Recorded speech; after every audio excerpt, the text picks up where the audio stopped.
Un témoignage qui m'a le plus ému une fois venant de mes clients, c'est que Victoire, tu n'as aucune idée de la joie que tu nous donnes au travers de tes images. Tu n'as aucune idée de la puissance de ce que tu as créé au travers de ces images. C'est ce que m'a une fois dit un client et pour moi, c'est le plus important.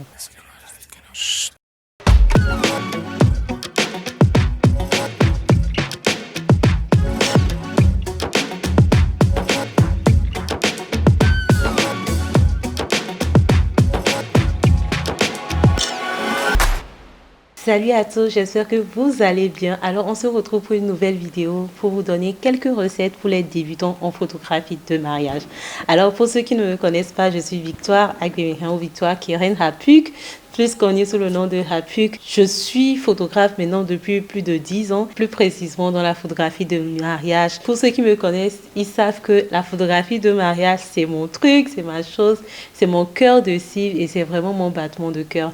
Et dans cette vidéo, je te transmets quelques secrets pour les débutants en photographie. Premier conseil, comprendre l'importance de ce jour pour vos clients ou pour les futurs mariés. C'est très important de comprendre cela et ça te permet en fait de réaliser à quel point il faut prendre ton travail à l'importance. Pourquoi?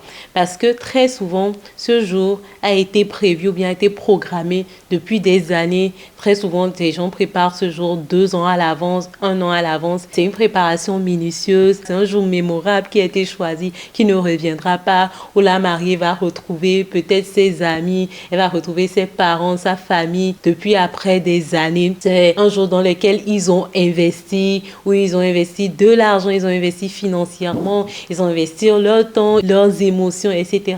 Et donc, c'est un jour qui ne reviendra pas. Donc, il faut comprendre que dans ce jour, tu es le storyteller. Et si les mariés vous ont choisi, ou bien si vos clients vous ont choisi, c'est qu'ils vous font confiance. Alors ne banalisez pas ce jour. Il faut se préparer minutieusement. Il faut accompagner les mariés depuis le départ, leur demander le programme, leur demander ce qu'ils attendent de ce jour. Et il y a certains mariés, ils ne sont pas forcément fans de peut-être des préparatifs, mais il faut leur expliquer l'importance des préparatifs. Il faut leur expliquer l'importance de faire peut-être un shoot de pré-wedding pour les permettre d'être à l'aise devant la caméra. Genre, il faut vraiment comprendre que vous êtes le storyteller. Ce jour passera, mais votre travail, c'est votre travail qui restera. C'est ce travail qui permettra aux enfants, peut-être qui vont arriver après, de revivre le mariage chez leurs parents. Alors, ne banalisez pas ce rôle. Deuxième conseil, il faut comprendre que chaque détail est important. Dites-vous que vous êtes l'œil de l'événement. Vous êtes un peu la caméra cachée de l'événement. Vous voyez tout, vous observez tout, vous êtes partout au même moment. Vous voyez ce que la mariée ne voit pas. Très souvent, la mariée, elle a investi ou bien les mariés ont investi grandement dans chaque détail de ces événements. Ils ont tout mis en œuvre pour que ce jour soit le plus mémorable possible pour eux. Et souvent, ils ont investi dans la robe de mariage, ils ont investi dans la bague, dans les alliances, dans les parfums, dans les chaussures, dans le décor. Ils ont investi dans le DJ, dans la soirée. Ils ont investi vraiment dans tous les détails de cette journée. Et donc, vous, en tant que storyteller de cet événement, vous devez pouvoir faire ressortir chaque petit détail pour que les mariés revivent ce moment, en fait. Des fois, sur l'alliance, derrière l'alliance, ils mettent leur nom. Des fois, sur le bouquet, il y a une mention, genre... Restez à l'affût de chaque petit détail. Au-delà du matériel ou bien au-delà du décor de ce quoi ils ont investi, il y a aussi les émotions. Ça, c'est très important. Et c'est ce que moi, j'aime le plus dans un mariage. Parce que la photographie de mariage, c'est la photographie qui réunit le plus tous les types de photos en fait. Vous avez les photos de produits, vous avez les photos de couple, vous avez les photos de groupe, vous avez les photos de portraits, vous avez les photos de rue également, vous avez les photos de studio, vous avez les photographies d'événements, les photographies lifestyle, etc. Genre vous retrouvez tout type de photos dans la photographie de mariage. Et donc les mariés voudront revivre chaque moment. Il y a des fois, la mariée est émue, elle a des larmes, le regard que le père lance à sa fille, c'est un moment important, un moment émouvant. la mère qui est émue, les sœurs qui sont émues, la joie des mariés, la joie du marié, le premier regard des mariés qui se lancent, le marié qui est ému pendant l'échange des alliances. Il y a beaucoup de choses. En fait, vos yeux doivent être partout, partout au même moment en fait. Et vous devez pouvoir capter ce moment-là et le rendre mémorable pour vos maris. S'il y a un témoignage qui m'a le plus ému une fois venant de mes clients, c'est que Victoire, tu n'as aucune idée de la joie que tu nous donnes au travers de tes images. Tu n'as aucune idée de la puissance de ce que tu as créé au travers de ces images. C'est ce que m'a une fois dit un client et pour moi, c'est le plus important. Alors, n'oubliez pas cela. Alors, troisième conseil, utilisez au moins 2 objectifs et un flash. Pourquoi? Parce que 2 objectifs, parce que vous avez besoin de capturer soit des portraits, soit des photos grand angle, etc. Et grand angle, pourquoi? Ça va vous permettre de faire de beaux portraits comme un 50 mm 1.8, comme un 425 mm 1.8, comme un 100 mm 2.8, comme un 70-200 2.8, selon votre budget. Mais investissez le minimum des minimums, c'est le 50 mm 1.8.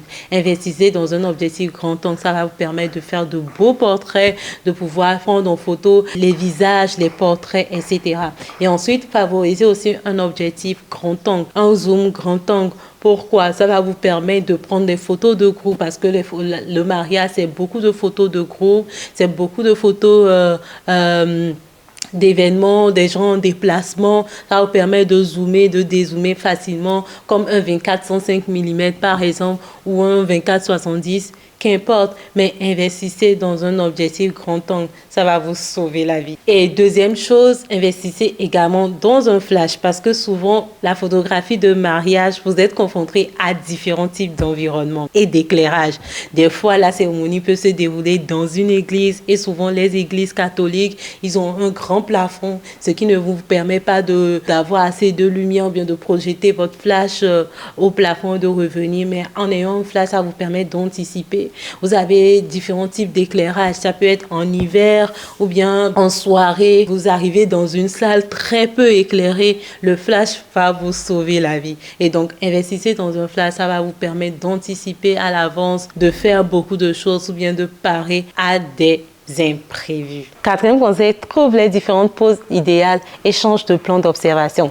Très souvent, pour avoir fait beaucoup de mariages et aussi beaucoup de photos de couple, je me rends compte aujourd'hui que chaque couple est unique en fait. Chaque mariage est unique et la pose que tu fais pour un couple ne marchera pas forcément pour un deuxième couple ou bien un troisième couple. Donc, il faut savoir détecter ou bien savoir trouver les poses idéales, ce qui va le plus avec votre couple. Donc, ça demande à ce que vous familiarisez avec eux, ça demande à ce que vous les mettiez à l'aise, ça demande à ce que vous les fassiez rire. En fait, en tant que photographe de mariage, tu dois avoir une personnalité assez ouverte pour mettre à l'aise tes clients, pour leur permettre d'être juste entre eux, de se retrouver entre eux, de s'amuser entre eux. Et c'est juste à ce moment-là que tu pourras faire de belles photos. Et donc, sors aussi des sentiers battus, sors un peu de ta zone de confort. Si tu as l'habitude de prendre, je ne sais pas, une photo comme ça, baisse-toi, prends la photo ou bien change de plan d'observation, prends-le sous un autre angle et ça te donnera vraiment d'autres idées créatives et des photos qui sortent vraiment de l'ordinaire et qui sont uniques. Cinquième conseil, adaptez vos réglages à chaque scène, soyez rapide et efficace. J'ai un ami qui a récemment couvert un mariage et qui a raté le bisou. Vous imaginez? On ne vous attendra pas pour faire les photos. On ne vous attendra pas pour prendre en photo le bisou. On ne vous attendra pas pour échanger les alliances. On ne vous attendra pas pour, je sais pas, pour lancer le bouquet. Donc, vous devez être rapide et efficace. Vous devez anticiper à l'avance. C'est pour ça qu'il faut demander aux mariés le programme de la journée. En ayant le programme de la journée, ça vous permet d'anticiper à l'avance s'il vous faut changer d'objectif, s'il vous faut changer de flash, s'il vous faut changer un truc. Vous devez anticiper à l'avance. Et très souvent aussi, anticiper les choses. Ayez une deuxième carte SD sur vous, ayez une deuxième batterie sur vous. Et vous imaginez, moi, ça m'est arrivé plusieurs fois d'ailleurs en soirée. Vous voyez souvent parce que vous avez pris plein de photos en soirée, vous êtes à court de mémoire en fait. Et pendant la coupure du gâteau, la carte mémoire est pleine. Vous faites quoi? Vous ne dites pas, attendez-moi, j'arrive. Non, mais plus sérieusement, moi j'ai toujours une carte mémoire sur moi et je change la carte juste rapidement et je continue mes photos en fait. Et vous n'allez pas dire, attendez, moi je vais aller changer de batterie. Mais non, vous devez anticiper à l'avance. Il faut savoir c'est quand le bisou, c'est quand les moments importants, c'est quand la mariée entre dans la salle, c'est quand il regarde, c'est quand l'échange du premier regard. En fait, il faut poser des questions et en ayant le programme à l'avance, ça vous permet d'anticiper. Ça vous permet d'anticiper à l'avance la coupure du gâteau, la première danse, ces genres de choses. Donc, soyez équipés à l'avance en fait et adaptez vos réglages à chaque scène. Comme j'ai dit, la photographie de mariage, c'est, je peux dire, la photographie qui est le plus complexe possible en termes de réglage. Sur la photo de studio, vous avez les lumières, vous maîtrisez votre truc. Vous voyez, les photos de portrait, vous maîtrisez votre truc, vous avez le temps de vous préparer. Mais la photographie de mariage, on ne vous attendra pas. Vous devez anticiper à l'avance, vous devez créer à l'avance, vous devez régler à l'avance. Vous devez être un anticipeur. J'espère que ces conseils vous auront aidé et n'hésitez pas à me laisser en commentaire d'autres tips que vous avez peut-être et aussi vos questions. Je serai heureuse de répondre à vos questions. Et si cette vidéo vous a plu, partagez-le, abonnez-vous à cette chaîne pour m'encourager à faire plus de vidéos comme ça. Et si vous êtes un futur marié ou une future mariée, n'hésitez pas à nous contacter sur notre page Hapuk Wedding. On sera heureux de couvrir votre merveilleux jour. On se dit à la prochaine.